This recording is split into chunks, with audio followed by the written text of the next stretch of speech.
Gloire à Jésus. Que Dieu nous aide à le chercher de tout notre cœur. Aujourd'hui, tu vas prendre ta Bible dans le livre de Jérémie, chapitre 29, versets 13 et 14a. Il est bon de chercher Dieu de tout son cœur. Qui ne veut pas trouver Dieu?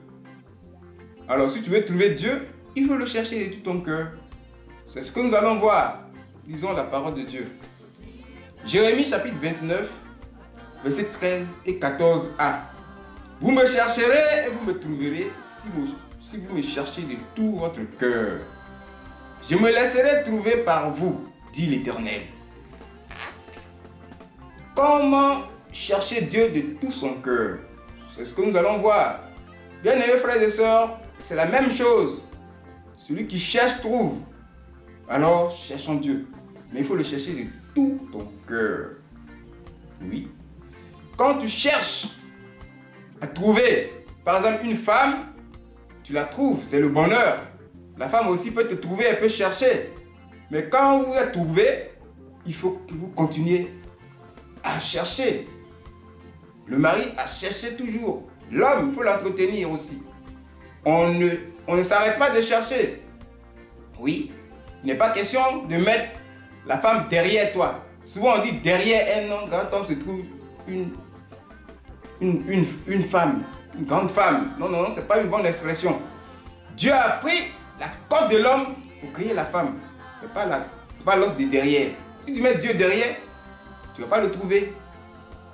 Oui, il ne faut pas aussi piétiner la femme. Parce que Dieu n'a pas pris l'os de l'orteil pour créer la femme. Il a pris la côte. Donc elle est à côté de toi. C'est l'expression de l'amour. Là où se trouve le cœur, les poumons.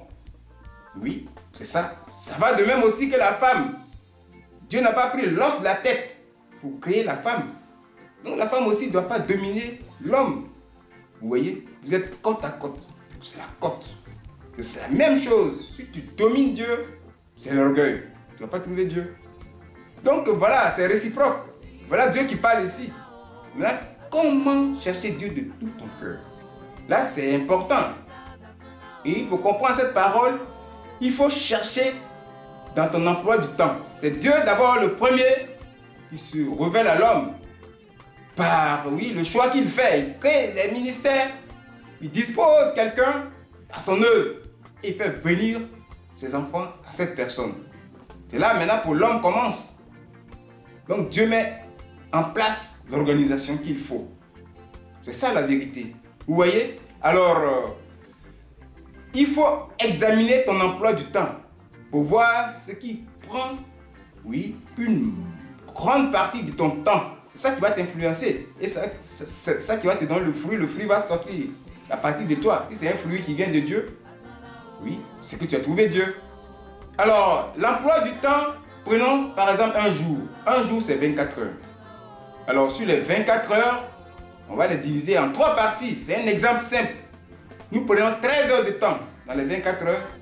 Nous prenons 8 heures de temps dans les 24 heures.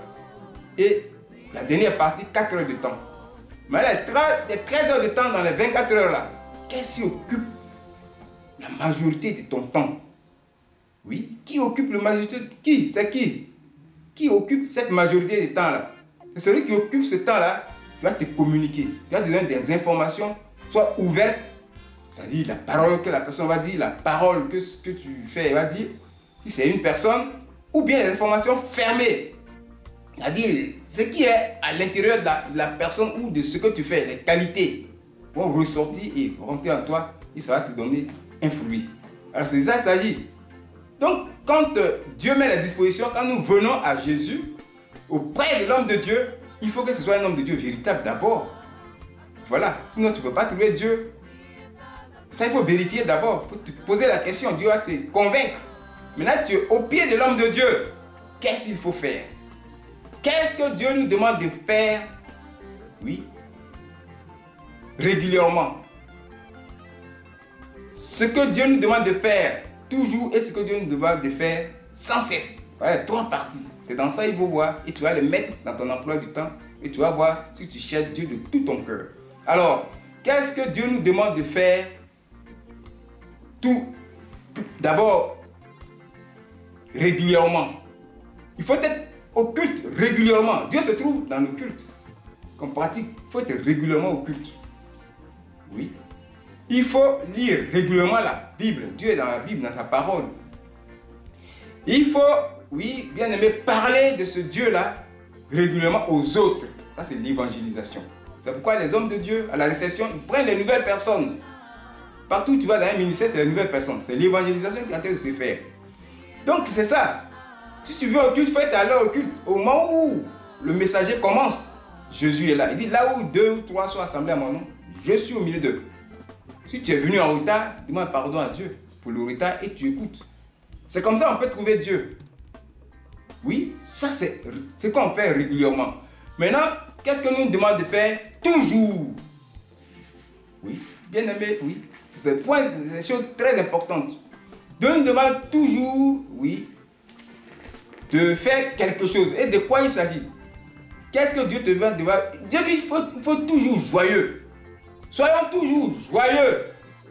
La joie intérieure et la joie extérieure s'expriment par la louange à Dieu. Ça peut être des chansons de louange ou d'adoration. Ça peut être la louange parlée. Dieu est tout puissant. Il est glorieux. Il est très haut. Ça, c'est la louange parlée. L'adoration ça, c'est l'adoration parlée. Mais la louange parlée, c'est ce que Dieu a fait pour toi. Ouais, voilà ce qu'il a fait pour moi. Tu peux parler. Si tu sais chanter, tu chantes. Il faut le faire toujours.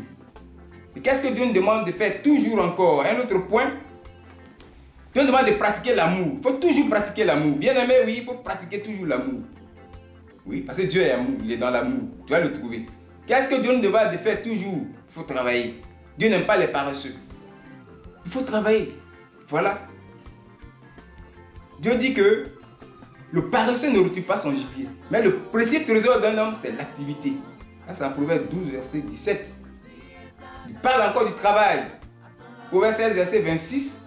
Il dit, celui qui travaille pour lui, car sa bouche l'y oblige. Vous voyez, il faut travailler. Voilà ce que Dieu nous va faire toujours. On va passer à ce que Dieu nous demande de faire sans cesse. Qu'est-ce que Dieu te demande de faire sans cesse? Dieu te demande d'être dans la paix et dans la sanctification, sans cesse. Dieu n'est pas dans le bruit. Quand il fuyait Jézabel, ce n'est pas dans le bruit, c'est dans le calme. Donc, il faut être dans la paix. Il faut une vie de sanctification. La Bible dit, recherchez la paix et la sanctification sans laquelle nul ne verra le Seigneur. Mais ça, c'est Hébreux 12, verset 14. Donc, il faut sans cesse être dans la sanctification. Il faut prier sans cesse. Et oui, Dieu nous le dit. Ça, c'est 1 Samuel 5, verset 17. Prier sans cesse. Tu dois prier sans cesse. Il faut prier sans cesse. La prière, par la prière, on est en relation avec Dieu. C'est comme ça que tu peux trouver Dieu dans la prière. Il faut, bien aimé, oui, encore, il y a un autre élément qui est dans le mot qu'il faut se repentir sans cesse. La repentance sans cesse. Sans cesse. Ça, c'est dans Acte 17, verset 30. La repentance sans cesse. Voilà, dans ton emploi du temps, est-ce que ces choses-là sont dedans? Est-ce que ce sont ces choses-là qui occupent une grande partie de ton temps? Si tu consacres une grande partie de ton temps à ces choses, tu vas trouver Dieu. Dieu va se laisser trouver. Parce qu'il voit que tu le cherches de tout ton cœur. C'est par là que Dieu peut voir dans ton cœur. On dit Dieu regarde au cœur. Il peut savoir que tu le cherches de tout ton cœur. Il va se laisser trouver. Là, Dieu n'est pas un objet, ni un enfant qui est perdu. Et puis toi, tu vas le trouver. Pendant que tu le cherches, il regarde dans ton cœur. C'est celui-là qui va se laisser trouver. C'est comme ça que nous devons faire. Et une fois que tu mets en pratique ces choses, si ce sont ces choses qui occupent la plus grande partie de ton temps, alors qu'est-ce qui va se faire? Dieu va te communiquer. Il va te communiquer. Oui. Tu vas recevoir ce qui est de Dieu. Oui. Les informations de Dieu. Et au fur et à mesure que ça continue, les informations se transforment en une éducation, en une formation. Formation et éducation, ça devient maintenant la culture. Tu es cultivé dans le sang de Dieu. Et une fois que tu es au niveau de la culture, tu as la capacité de mettre en pratique ce que tu connais. C'est le fruit de Dieu. La sagesse de Dieu qui est en toi. C'est le fruit de Dieu qui va apparaître. C'est-à-dire les caractères de Dieu, les qualités de Dieu, et je peux dire même, l'œuvre de Dieu se manifeste en toi. Oui, toutes ces choses-là qui sont en Dieu, Dieu te communique sa nature. Oui, les qualités de Dieu, ils apparaissent. Et le fruit de Dieu vient en toi. On reconnaîtra là par ses fruits. C'est toi qui es l'arbre. Et en ce moment-là, on peut dire que Dieu, tu as trouvé Dieu. Mais il ne faut pas t'arrêter. Il faut continuer ces choses-là. Puis tu t'arrêtes, mais Dieu aussi va s'arrêter. Il faut continuer. Si tu les piétines, Dieu aussi va te piétiner. Si tu les mets derrière toi, Dieu va parler sur une autre personne. Donc voilà ce que nous devons faire pour être toujours en relation avec Dieu, pour être toujours là où Dieu, afin que Dieu nous délivre, Dieu nous guérisse, nous bénisse, nous élève. Alors marchons sur cette parole, que le nom de Jésus soit glorifié. Au nom de Jésus. Amen.